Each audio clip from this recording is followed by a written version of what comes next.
روس کے ساتھ ساتھ پوری دنیا کو اس وقت حیران کر دیا جب اس نے حالیہ جنگ میں روس پر سب سے بڑا حملہ کر دیا۔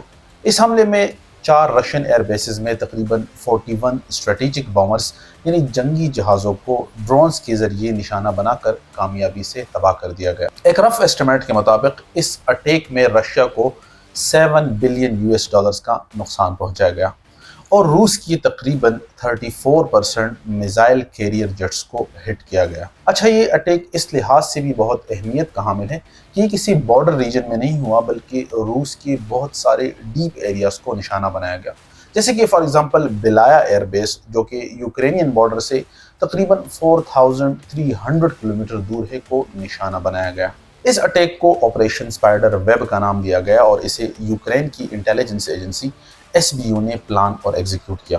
یوکرین کے پریزیڈنٹ ولادیمیر زیلنسکی کے مطابق اس آپریشن کی پلاننگ اور ایگزیکیوشن میں تقریباً ٹوٹل 18 مہینے لگے۔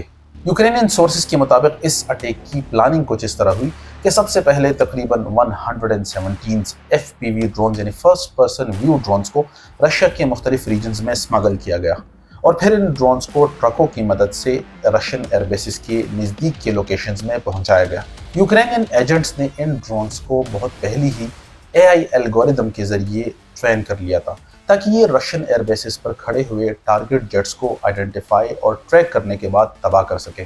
اس مشن میں یوکرین کا نشانہ Tu-22M اور Tu-95 جیسے لانگ رینج اسٹریٹجک بامرز اور A-50 جیسے ارلی وارننگ ایئر پلینز تھے۔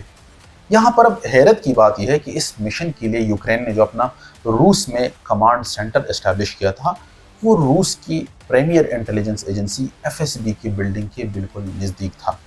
اس کا دوسرے لفظوں میں مطلب یہ ہے کہ یوکرینین اٹیک کی کچھ پلاننگ بالکل رشین انٹیلیجنس ایجنسی کی ناک کے نیچے ہوئی اور انہیں اس پلاننگ کی بھنک تک نہیں لگی۔ 1 جون کے حملے سے پہلے ہی یوکرینین ایجنٹس رشیا سے نکل چکے تھے۔ نکلنے کے بعد ہی ان یوکرینین ایجنٹس نے ریموٹ کنٹرول طریقے سے ان ڈرونز کو اڑایا اور رشیا کے 4 سے 5 ڈیفرنٹ ایئر بیسز کو کامیابی سے نشانہ بنایا۔